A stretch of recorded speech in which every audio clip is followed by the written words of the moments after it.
မင်္ဂလာပါဗျကျွန်တော်ပေါ့နော်ဒီမှာဒီထက် game plan အတွက်ကောက်ချောက်ဖိုင်ထဲနေတောင်းထားတယ်ဘရိုတို့ပေါ့နော်ကျွန်တော်ကနေဗီဒီယိုလေးနဲ့လာပြမယ်ဗျအရင်ဆုံးကျွန်တော်တို့ browser ထဲသွားမယ်ဗျနော်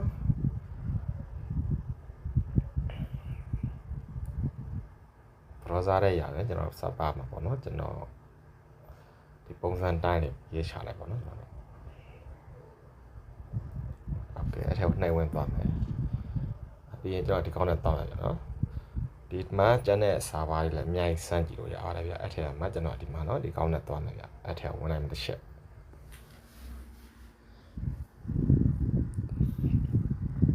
ပြီးရင်ဒီဘက်ကမြင်းကြောင်လေး၃ချောင်းနှိပ်မယ်ပြီးရင်စာပါကိုနှိပ်ပေးမယ်ဗျပြီးရင်ကျွန်တော်တို့က VP ဖြစ်တဲ့အတွက်ဒီကောင်းနဲ့သွားမယ်နော်ဒီကောင်းနှိပ်ပေးမယ်အဲ့မှာကျွန်တော်နိုင်ငံလာရွေးမယ်ပေါ့နော်အဲ့ကျွန်တော်စင်ကာပူနဲ့သွားကြည့်မယ်နော်စင်ကာပူဒီမှာနော်စင်ကာပူ sorry ဒီမှာနော်စင်ကာပူဆိုတော့ကျွန်တော်ဒီကိုသွားနေတယ်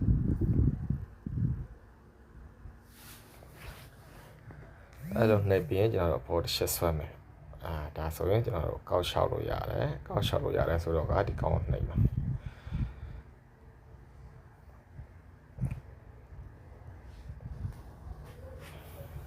ပြီးရင်ကျွန်တော်ဒီမှာနော်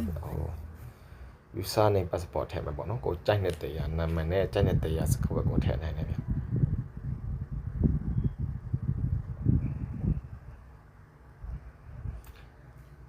ပြီးရင်ဒီမှာကျွန်တော်အဲ့လိုထည့်ပြီးသွားလို့ရှိရင်ဒီအောက်ကကောင်းလေးကိုကျွန်တော်နှိပ်ပေးလိုက်နော်ဒီကောင်းလေးကိုနှိပ်ပေးလိုက်မယ်ခဏဆောင်ပေါ့နော်သူအကောက်လုံးနေဒီလိုဖြစ်သွားရင်ကျွန်တော်တို့ရဲ့ပေါ်တစ်ချက်ဆွဲကြည့်မယ်ကောက်ရမြကျွန်တော်တို့ပေါ်တစ်ချက်ဆွဲကြည့်မယ်ဒီမှာကောက်ရလာပြီနော်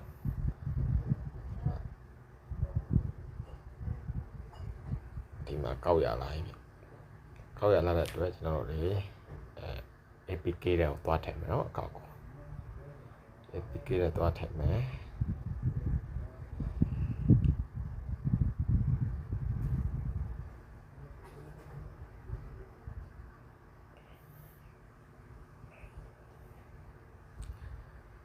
ပြန်ဝင်သွားမယ်နော်ပြန်တော့ကျွန်တော်နစ်မှုနဲ့ပြပေးမှာဖြစ်တဲ့အတွက်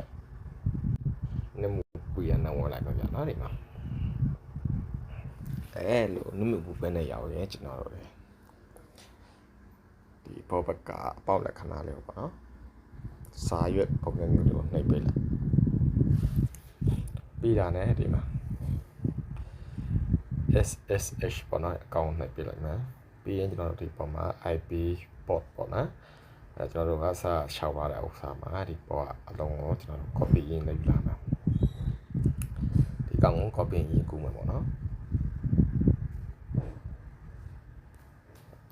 okay ပြီးရင်ဒီပေါ်မှာထည့်မယ်ပြီးမှာ port တူ okay ပြီးရတဲ့ကျွန်တော်နာမည်မယ်ပေါ့နော်နာမည်ဆိုဒီမှာ user name ပေါ့ဒီမှာဒီရောက်ကကောင် user name ကို copy ယူမယ်ပြီးရင်ဒီမှာ user နဲ့နေရာမှာထည့်မယ်ပြီးရင် password ပေါ့နော်ဒီမှာ okay ကောင်းအောင် copy ယူမယ်ပြီးရင်ဒီမှာထည့်မယ်ပြီးရင်ကျွန်တော်တို့ဒီနေရာမှာ payload ထည့်ပေးရမယ်နော်ဒီမှာ payload ထည့်ဖို့အတွက်ကျွန်တော် payload copy သွားယူမယ်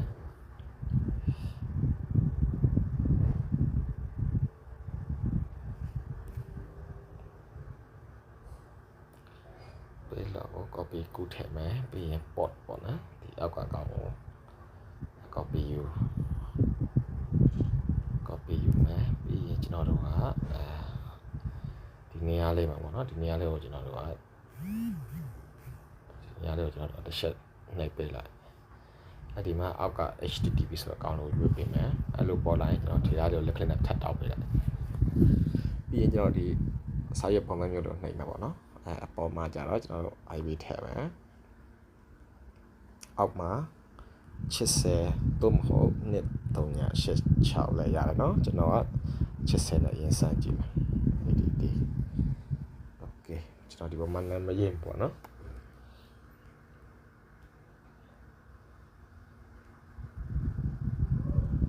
okay ပြီးရင်ကျွန်တော်အမှန်ရှက်လိုက်နော်အမှန်ရှက်လိုက်နော်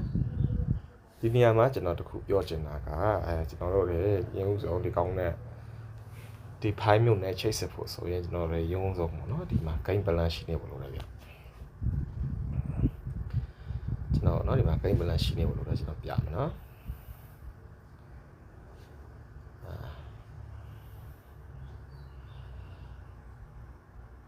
ဒီကောင်းလေးရှိနေရမယ်နော်ဒီမှာဒီကောင်းလေးရှိနေမှာလားကျွန်တော်တို့ချိတ်ဆက်သုံးပြလို့ရမှာဒီကောင်းမရှိရင်ချိတ်ဆက်သုံးပြလို့မရပါဘူးဗျာနော်โอเคကျွန်တော်သွားရှိတ်ပြမယ်နော်ရင်းဥဆုံးကျွန်တော်ဖိုင်မရှိတ်ခင်ဒီမှာကျွန်တော် YouTube ဝင်ပြမယ်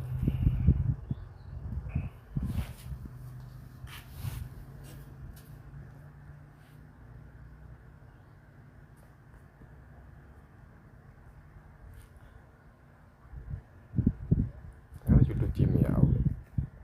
တဲ့တော့ကျွန်တော်အစကဖိုင်နံပါတ်ပေးထားတဲ့ဒီထက်ကိန်းကဒီရောက်မှာเนาะဒီမှာကျွန်တော်အဲ့ကိုရွှေ့မယ် shape မယ်เนาะ dash ပြီးတော့ shape မယ်ဆိုရင်ကျွန်တော်ဒီကောင်းလေးကိုနှိပ်လိုက်ပါကောင်းနှိပ်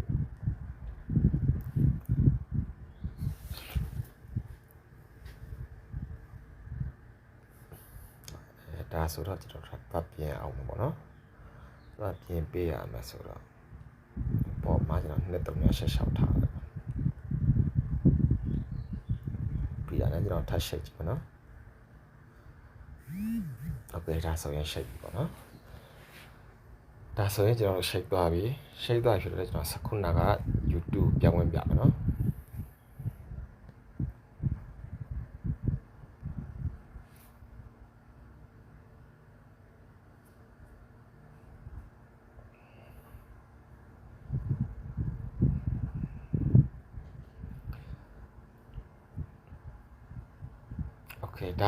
ဒါကကျွန်တော်အကောင့်ရှောက်ဖိုင်ထဲအနေပေါ့နော်ပြီးရင်ရောတချို့ကီးထုံနေပေါ့နော်ကျွန်တော်ကီးစားထုံနေကိုပေးထားတဲ့ product မှာကျွန်တော်ဒီမှာတစ်ခါတည်းပြပေးသွားမယ်ဗျ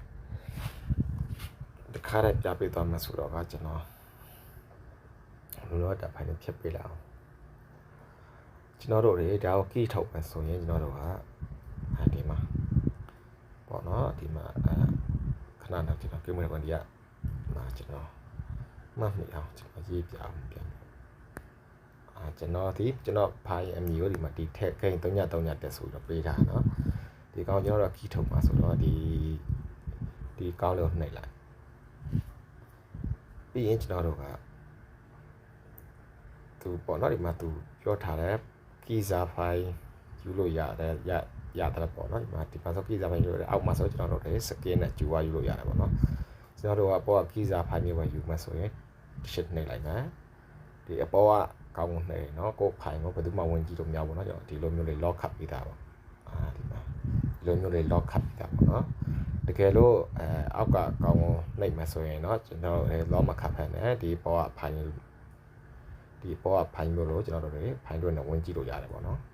အဲ့တော့ကျွန်တော်ကဒီမှာ lock ဆိုတဲ့အောက်စာကိုရွေးလိုက်မယ်lock ရွေးလိုက်ပြီးကျွန်တော်တို့ကအဲ့ဒီကီးစားပိုင်းကရပြီလားဆိုတော့ရလာပြီเนาะရလာတော့ကျွန်တော်ဒီမှာထည့်ပြမယ်ဆိုတော့ဒီထက်မှာပြန်ပြီးတော့ကျွန်တော်ခုနက lock ခတ်ထားတဲ့ဖိုင်ကိုဒီနာမည်တိုင်းကိုကြည့်ထားတယ်ဗျဒီနာမည်တိုင်းမှာထားတယ်အဲ့တော့ဒီဖိုင်ကိုပြန်ထည့်ပြဖို့အတွက်ကျွန်တော်ကဒီမှာဒီကောင်းလေးကိုနှိပ်ပေးလိုက်ပြီးရင်ပေါ်ဆုံးကကောင်းကိုပဲနှိပ်လိုက်ပါเนาะအဲ့လိုပေါ်လိုက်ကျွန်တော်တို့ဒီမှာโอเคเนาะဒီမှာဒါဆိုရင် top ခတ်ပြီးသားကီးနဲ့တကွာရပြီပေါ့เนาะ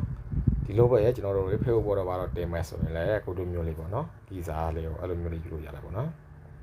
ဒါကကီးစားမယူတတ်လို့ကီးရောပါရောယူပြပါဆိုပြီးတော့လာပြောထားတယ်ကိုတယောက်တော့ပေါ့နော်ကျွန်တော်ကဒါပြပေးတာပြီးလို့ရှိရင်ကျွန်တော်ဒီတင်ပေးတဲ့ဖိုင်ဒီခဏပြောတယ်လို့ပဲဒီထက်ရ90ပတ်ကိဝယ်ထားတဲ့စင်ကဖြစ်မှာလားကျွန်တော်ဒီဖိုင်မျိုးနဲ့ချိတ်ဆက်သုံးပြလို့ရမှာနော်โอเคပြအားလုံးစင်ပြေကြပါစေ